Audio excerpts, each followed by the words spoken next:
We're seeing people come back to more natural ways. My patients are frustrated with the results that they've been getting in their journey to reclaim their health.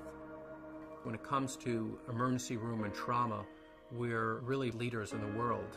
But when it comes to overall health, we're mostly managing our pain and suffering. There are definite medications, but they're not turning the condition around. They're allowing you to live as long as you can without that much pain and suffering. So people are forced to look for other ways to manage their health concerns.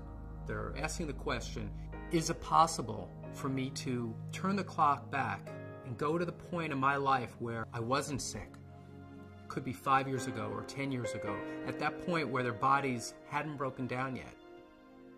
Well, the science world, not the medical world, is really pointing towards looking very deep in the body at the cellular level. And when you look at that level, you start to see that if the person is ever going to change their health, they have to address helping the smallest unit of their body get healthy again. Normal cells perform many functions essential to maintaining good health. They must be able to take in nutrition and eliminate waste or toxins. Normal cells must defend themselves from intruders like unfriendly bacteria, fungi, viruses, and free radicals, and repair the damage done by them. In addition, cells must work together as a team, communicating with other cells to achieve optimal organ and immune system function. Research has already proven our cells need certain essential nutrients, 26 different vitamins, 72 or more trace minerals, numerous fatty acids, and amino acids. Since our bodies don't produce these, we must get them from our diet. Recently, scientists have discovered that there are at least 8 sugars, called monosaccharides, that our cells also need for optimal function.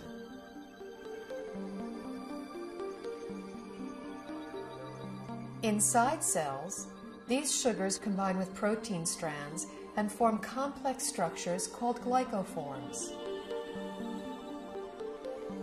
The exterior of a healthy cell is covered with a dense forest of these glycoforms. Glycoforms can exchange infinite combinations of information depending on their shape and charge. Glycoforms are present on the surface of all cells and actually prevent viruses, bacteria, and other enemy cells from entering a healthy cell by blocking the entrance to the cell's surface. Glycoforms can hold on to an enemy cell until an immune system cell can arrive to destroy it. Healthy immune system cells can also accurately identify normal cells and not interfere with their function. Cells covered with glycoforms enable clear and accurate cell-to-cell and system-to-system communication, creating an information superhighway within the body.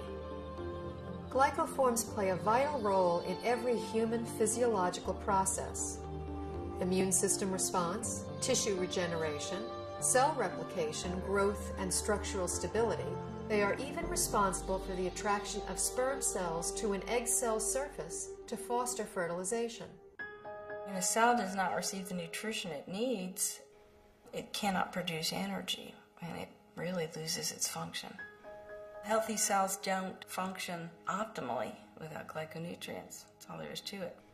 We now know how important these 8 sugars are to human health. The problem is, only 2, glucose and galactose, are readily available in our modern diets. A fraction of these other 6 sugars can be gotten through diet, but modern agricultural methods, food processing, widespread use of toxic pesticides and chemical fertilizers have all but eliminated them from our food supply. It's only really been since a little before World War II that what we now call conventional methods, that's fertilizer and pesticides, even came into being. What was conventional farming for thousands of years, we're calling alternative farming and organic farming, and what we're calling conventional is actually a new experiment. The connection of healthy soil to healthy plants and to healthy people cannot be underestimated. Most farmers don't use organic fertilizer because of the economics. The government farm programs reward the use of conventional fertilizers. And then also many farmers grow for big agribusiness companies. When you're dealing in mega farms, the ideal crop is to pick the entire crop one day, get the pickers out of the field, get the money out, plow it down and put another crop in. That's like the perfect scenario. Crops are selected for uniform maturity and the ability to harvest quicker than they should. And that makes a huge difference in the protein content and the nutrient content. Optimally, you want the fruits and vegetables to stay on the vine or on the tree or on the plant for as long as possible, because in those last few days before ripening is when the essential sugars are brought to the fruit or vegetable. Everything that is not picked at its peak, everything that is shipped any length of time begins to lose its nutritional value. The nutrients actually start to oxidize. And once a vegetable turns a little brown or it's rusting, then it's going to cause free radical damage in your body. In addition, if something comes from a very long distance, it can have bacteria on it that your body is unfamiliar with. Generally speaking, the organic produce is much healthier, has a higher nutrient rate than the commercially grown vegetable. This whole thing of organic versus conventional, there's so few people that eat organic. 95% of the fruits and vegetables that are grown are conventional, which means that only a few people are eating organic foods. What I have my patients do is eat as many fruits and vegetables as you can, wash them, and assume that you're getting about a third of their phytonutrient value. I compared nutritional content of food from 1982 with what statistics are for 1999. I was amazed at the nutrient decline in many fruits and vegetables. Overall, it was an average 25% decline in nutrition across the board. That is staggering. It's shocking. If we are losing 25% of our nutritional content in 20 years, what are we going to have in 20 years from now and 20 years down the road? Pretty soon we're going to be eating water and a little fiber, and that's going to be it. The body, to an extent, can make glyconutrients. That's the job of the liver. However, that is an emergency mechanism, and we're making our own glyconutrients. It's basically a state of starvation. If you don't have enough of the right type of sugars, you have faulty processing. With the faulty processing, things can go wrong. Without vital sugars and a variety of other micronutrients, cells cannot create glycoforms. The result is a breakdown in cellular communication and immune system response. Depleted cells are unable to defend themselves effectively, so cell structures can be damaged and are not effective in healing and regenerating. In this weakened state, cells cannot communicate effectively, compromising the body's ability to identify problems. They are also unable to destroy pathogens such as viruses, bacteria, and fungi, and cannot identify mutated cells so the immune system can eliminate them. For example, when a person suffers from an autoimmune disorder, their compromised immune system may respond inappropriately and treat altered normal cells as intruders and destroy them.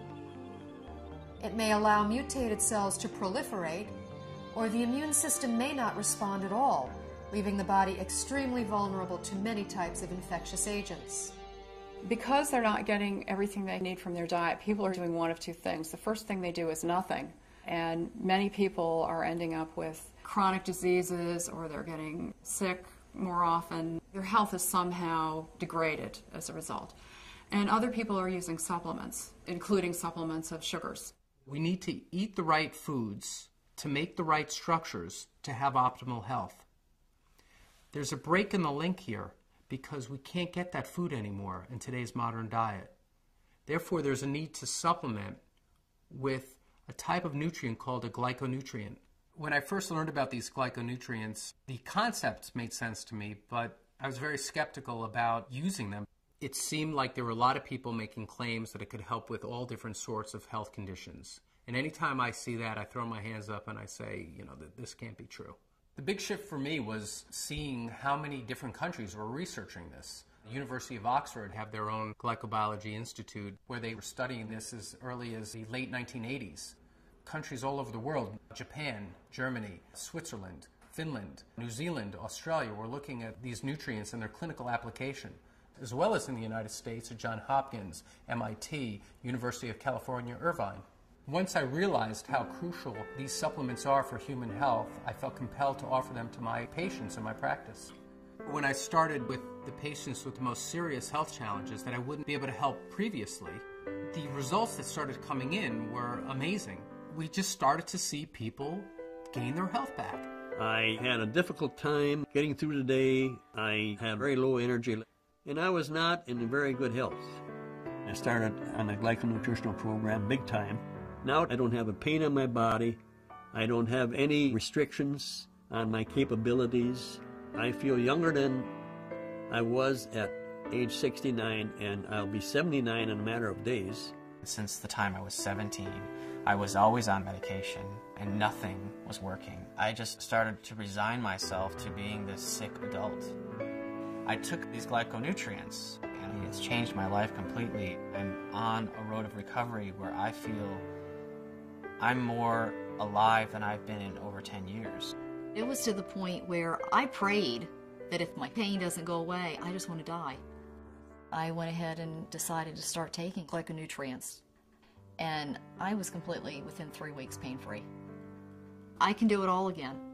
I feel like it's been given back to me, and that's what I'm thankful for.